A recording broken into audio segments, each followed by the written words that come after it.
En este módulo vamos a desarrollar y presentar lo que entendemos por dificultades específicas del aprendizaje, y particularmente lo que es las dificultades específicas en lectura, o las llamadas dislexias. En especial lo que tiene que ver con las dificultades que se presentan en la adquisición de la lectura, y por eso se conocen como dislexias evolutivas, para diferenciarlas de lo que es la dislexia adquirida, que es aquella dislexia en la cual se presenta una dificultad en la lectura una vez que se ha adquirido la habilidad lectora, ya sea por un traumatismo, por un accidente cerebrovascular, etcétera, que produce una dificultad al momento de leer, pero la persona ya había adquirido la habilidad lectora. En esos casos se habla de dislexia adquirida o alexia. Nosotros nos vamos a referir en particular a la dislexia evolutiva, o sea que aquellos chicos que presentan dificultades en la adquisición de la lectura, en el proceso mismo de la adquisición de la lectura. Lo primero que nos podemos preguntar para entender esto es, ¿qué es lo que observamos cuando vemos un chico con dificultades en lectura o dificultades específicas en lectura? ¿Qué es lo que aparece, digamos, aparentemente? Lo primero que se observa es el tipo de lectura que tiene.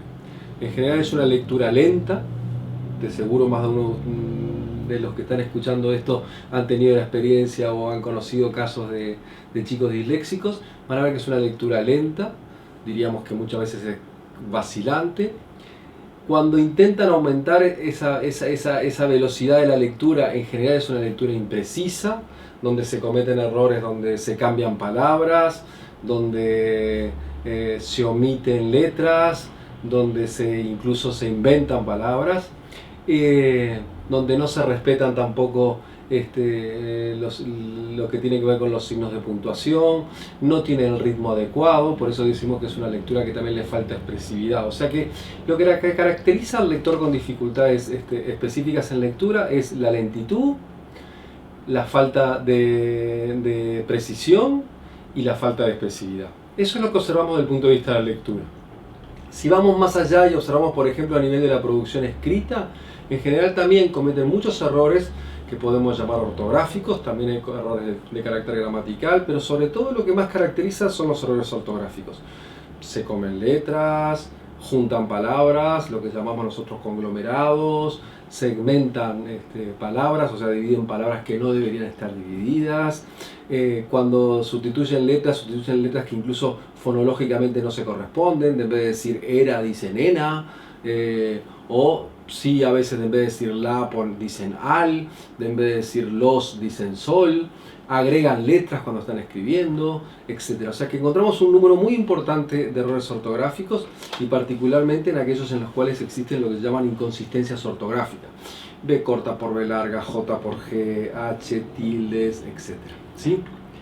Si uno observa desde el punto de vista neurobiológico, en lo que son, por ejemplo, las imágenes a nivel de neuroimágenes y demás, también encuentra diferencias anatómicas entre los disléxicos y los lectores normales. Básicamente lo que uno encuentra es que hay mucha menos activación en el área occipital, y en el área, lo que sería lo temporoparietal, aparece mucho menos activada, y como contrapartida hay una mayor activación en áreas del hemisferio derecho, que de algún modo intentan como compensar el déficit que se está produciendo a nivel de esas áreas de activación. Así que cuando uno mira imágenes y mira la imagen de un lector normal, también encuentra esas diferencias. También sabemos que es un tipo de dificultad que afecta a un número importante de chicos a nivel de la población escolar. Hay estudios que van entre un 3% y un 17% según los criterios que utiliza, pero en cualquier caso en español, por ejemplo, al menos un 5%, en torno del 5, 6, 7% presentan este tipo de dificultades.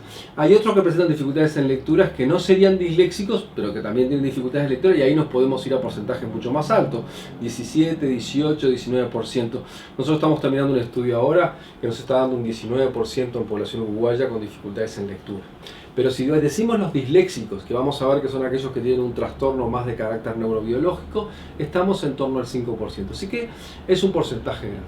Entonces, ¿qué observamos? Una lectura lenta, una lectura imprecisa, falta de expresividad, problemas a nivel de la ortografía, a la hora de producir textos escritos o escribir palabras, etc. También observamos que hay diferencias desde el punto de vista anatómico y que implican una población relativamente importante de la población escolar. Ahora bien, cuando nos preguntamos después ¿Qué es lo que hace que alguien tenga dificultades en lectura de este tipo? O sea, lo que llamamos dificultades específicas, o que sea un disléxico. Lo que tenemos que hacer inmediatamente es preguntarnos, o por lo menos los que investigan sobre esto, la primera pregunta que se hacen es, ¿qué es lo que se requiere para leer? Para luego poder entender qué es lo que le pasa a alguien que tiene dificultades. Así que lo que voy a hacer ahora es tratar de explicar qué es lo que se pone en juego cuando leemos, y en función de eso poder entender entonces qué es lo que le está pasando a alguien que tiene dificultades específicas, o que es un chico que llamamos disléxico o disléxico evolutivo. Lo primero que tener en cuenta para eso, cuando nos enfrentamos a decir qué es lo que hay que poner en juego para leer, o para que alguien aprenda a leer, hay que tener en cuenta tres cosas o tres condiciones previas. Primero, que la lectura es una actividad cognitiva compleja, no es simple, se tienen que activar muchos procesos que suponen, desde el punto de vista neuronal, también la activación de circuitos que no existen.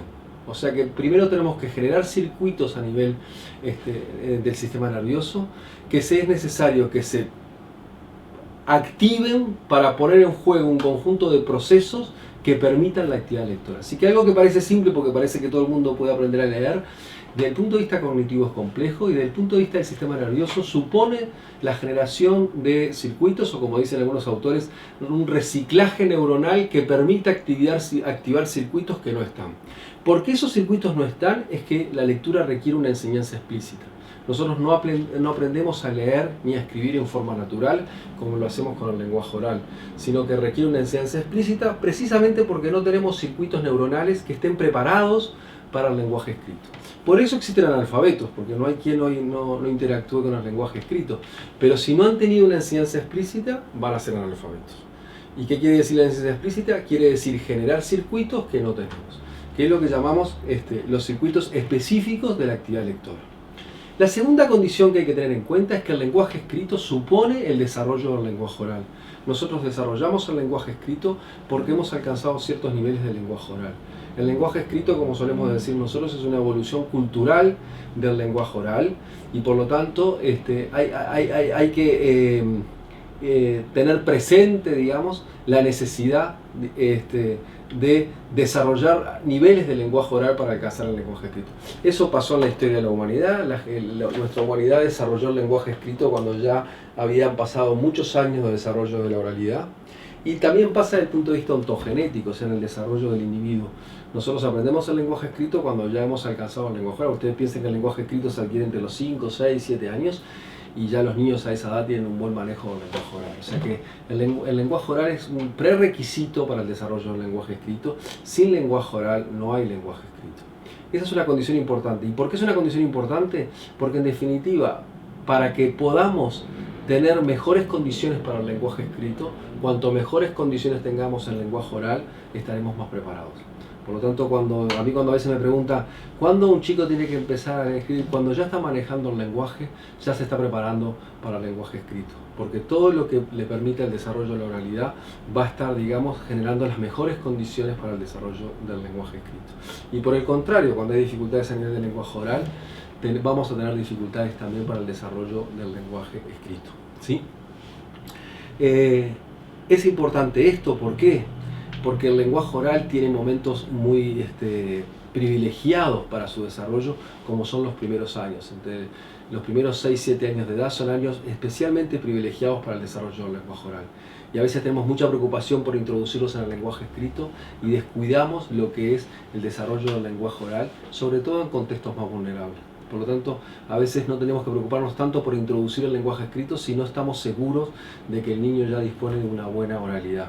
El lenguaje oral se desarrolla muy tempranamente, los primeros niveles que permiten lo que es identificar los sonidos del habla y todo ya se empiezan a dar alrededor de los 6 meses, pero ya los niños a los 10, 14 meses manejan las primeras palabras, a los 18 meses son capaces de pronunciar 50 palabras, pero son capaces de entender 150 palabras, a los 36 meses, o sea, a los 3 años manejan entre 300 y 400 palabras, pero entienden más de 1000 palabras, y ya a los 6 años manejan 2500, 3000, 4000, 5000 palabras, si son bilingües manejan más, si son trilingües manejan más, o sea, entre los 2 y los 6 años se produce una explosión del lenguaje. Y eso es una cosa que tenemos que tener muy en cuenta a la hora de decir, bueno, son tiempos especialmente privilegiados para fortalecer la oralidad.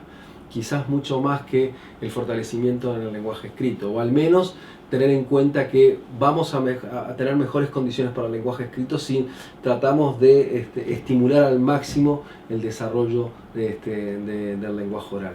Y en especial porque también hay que tener en cuenta que después de los 6-7 años cada vez tenemos menos espacios para el desarrollo del lenguaje oral en sí mismo.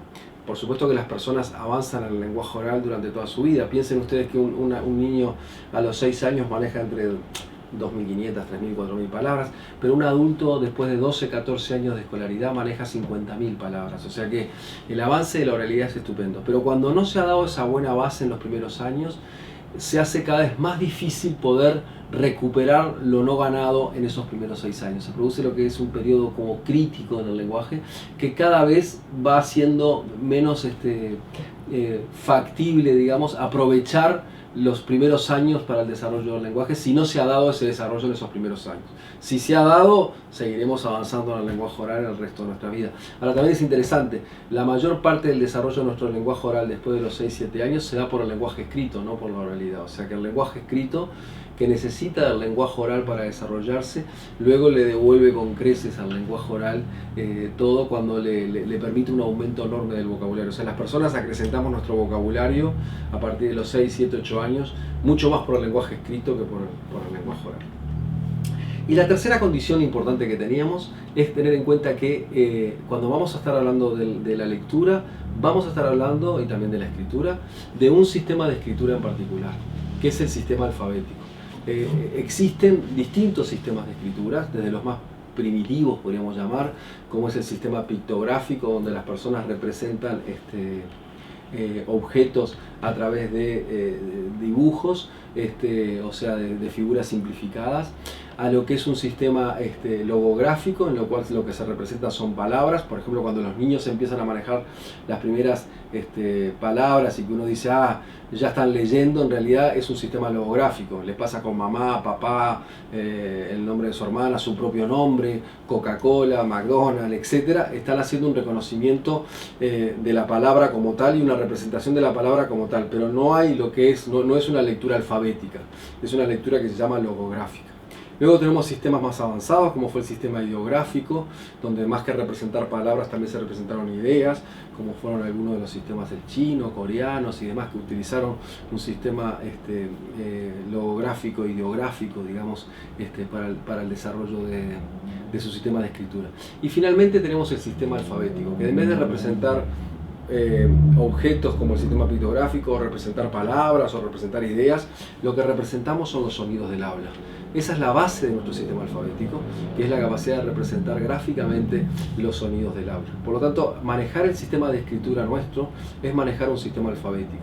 ¿Qué quiere decir eso? Es manejar un sistema en lo cual lo que se está utilizando es la representación gráfica de los sonidos, y por lo tanto lo que tenemos que lograr es que el individuo, para que se introduzca en el sistema de escritura como el nuestro, es que aprenda esa relación entre los grafemas y los fonemas. Y eso es notable porque a partir de esa combinación de los distintos sonidos podemos construir muchas palabras y seguir construyendo. Por eso se dice que el sistema alfabético es un sistema generativo, digamos. Lo que también hay que tener en cuenta es que esa relación entre una representación gráfica y sonido no se adquiere por añadidura, digamos, sino que requiere un aprendizaje explícito. Los niños no aprenden esa relación por sí mismos, sino que requieren ese aprendizaje explícito. ¿Por qué? Por lo que les decía al principio, porque no hay ningún circuito neuronal que permita hacer esa combinación, ¿sí? Entonces, ¿qué es leer? Leer básicamente es adquirir aquellas habilidades necesarias ¿para qué? Para decodificar la palabra escrita, o sea, para transformar una palabra escrita en sonidos, ser capaces además de identificar la información que se nos dice de esa forma, ser capaces de comprender ese significado y hacer las inferencias necesarias, digamos, a partir de los conocimientos previos que tenemos para hacer una comprensión global, integral, profunda e incluso reflexiva de aquello que estamos leyendo. Por eso decimos que es una actividad compleja, porque va desde la capacidad de transformar signos gráficos en sonidos, ensamblar esos sonidos para pronunciar la palabra, hasta darle significado en el contexto de una frase y de un texto, hasta poder profundizar y discutir con el texto, porque en el fondo es una interacción del lector con el escritor. Pero esa capacidad de interactuar está dada porque el lector es capaz de transformar todos esos signos gráficos en sonidos para pronunciar las palabras que están en una oración y que están en un texto, ¿sí? Entonces, cuando hablamos de lectura, básicamente es importante diferenciar dos grandes componentes. Lo que llamamos la lectura más de carácter instrumental, que es aquella lectura que hace la capacidad de reconocer las palabras escritas, o sea, esto que decía de transformar esos signos gráficos en palabras para poderlas leer, y lo que tiene que ver más con la comprensión de lo que leemos, que es lo que le da significado a esas palabras que estamos leyendo en el contexto, o aisladas, o en el contexto de una frase, o en el contexto de un texto, ¿sí? Lo que ha hecho la investigación a lo largo de estos años es tratar de identificar cuáles son las variables que se ponen en juego a la hora de reconocer la palabra escrita o identificar la palabra escrita o leer la palabra escrita, y cuáles son los procesos que se ponen en juego a la hora de comprender lo que estamos leyendo, ¿sí? Y entonces nos damos cuenta que el buen lector, el lector que es eficiente, que es competente, podríamos decir, es aquel lector que es capaz de leer en forma precisa las palabras, que es capaz de hacerlo en forma rápida y que es capaz de hacerlo en forma precisa, expresiva, ¿sí? Y a su vez es capaz de recuperar información que está leyendo, es capaz de interpretar la información que está leyendo, es capaz de identificar lo que está leyendo o las ideas principales de lo que está leyendo, e incluso es capaz de reflexionar sobre lo que está leyendo, ¿sí?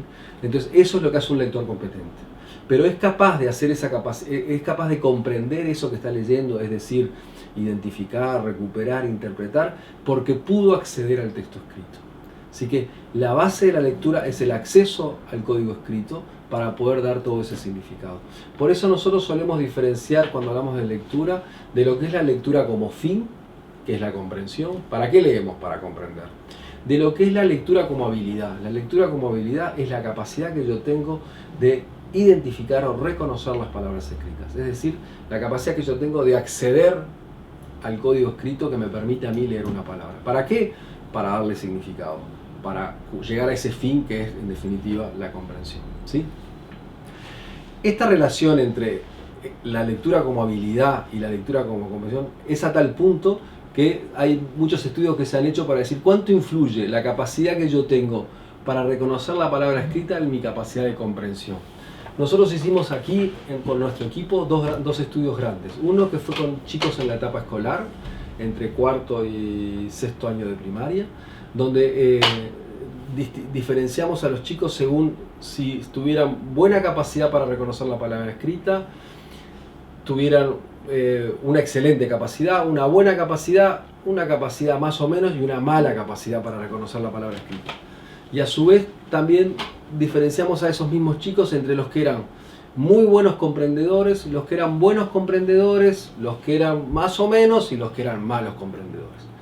¿Y qué nos encontramos? Nos encontramos que el 86% de los chicos que no acceden en forma adecuada a la palabra escrita también son poco comprendedores o son malos comprendedores, o al menos no alcanzan buenos niveles de comprensión lectora.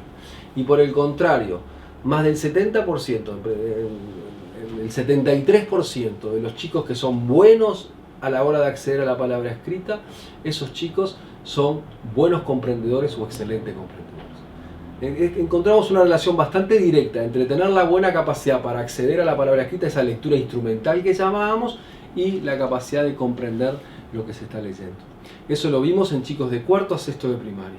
Un estudio similar hicimos con estudiantes universitarios y nos dimos cuenta que más del 70% de los estudiantes universitarios que no eran tan buenos para acceder a la palabra escrita, tampoco eran buenos a la hora de comprender los textos que les dábamos. Y por el contrario, el 70% de los que eran buenos accediendo a la palabra escrita eran muy buenos o excelentes comprendedores. Por lo tanto, hay una relación bastante directa. Es cierto que es una relación que no explica todo. Es decir, hay chicos que aunque no son tan buenos para acceder a la palabra escrita, pueden llegar a ser muy buenos comprendedores. Y que también hay chicos que aunque son excelentes accediendo a la palabra escrita, no son tan buenos comprendiendo. Estos últimos, por ejemplo, pasa con los TEA. Los chicos con trastornos de espectro autista muchas veces son muy buenos decodificadores, acceden muy bien a la palabra escrita, pero tienen niveles de comprensión bajos, sobre todo porque tienen dificultades desde el punto de vista inferencial. Y a su vez a veces encontramos chicos disléxicos, que son los que tienen problemas en el acceso a la palabra escrita y pueden llegar a tener muy buenos niveles de comprensión lectora. En general esos chicos son aquellos en los cuales tienen una muy buena competencia lingüística, o sea que el buen desarrollo del lenguaje oral les permite de algún modo compensar las dificultades que tiene el acceso a la palabra escrita, ¿sí?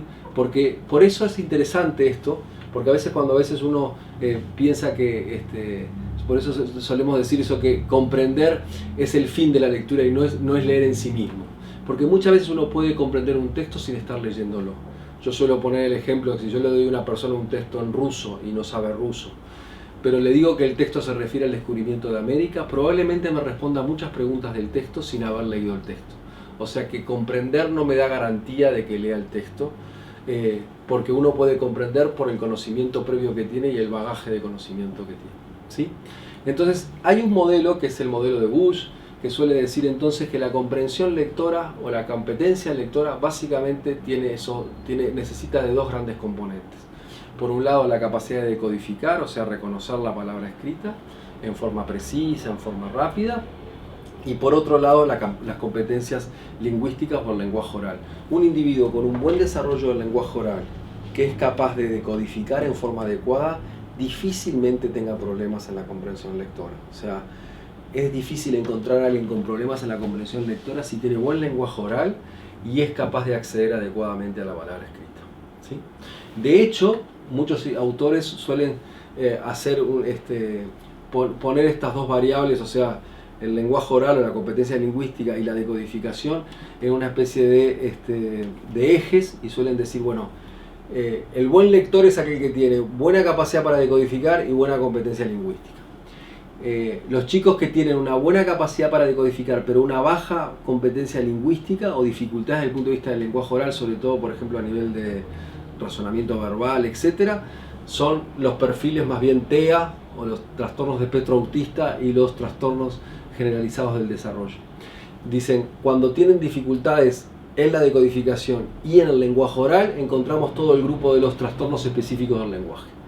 Y cuando tenemos aquellos chicos que tienen dificultades en la decodificación, pero una buena competencia lingüística, encontramos los disléxicos. Los disléxicos son aquellos que no van a tener problemas en el lenguaje oral, pero sí su dificultad va a estar en la decodificación, ¿sí? De esa forma podemos entender, decir, ¿qué es lo que supone leer? Ahora, si estamos diciendo que la lectura es esa capacidad que yo tengo de transformar signos gráficos en sonidos para pronunciar las palabras, la pregunta que nos hacen los investigadores es, ¿qué hacemos entonces exactamente cuando leemos?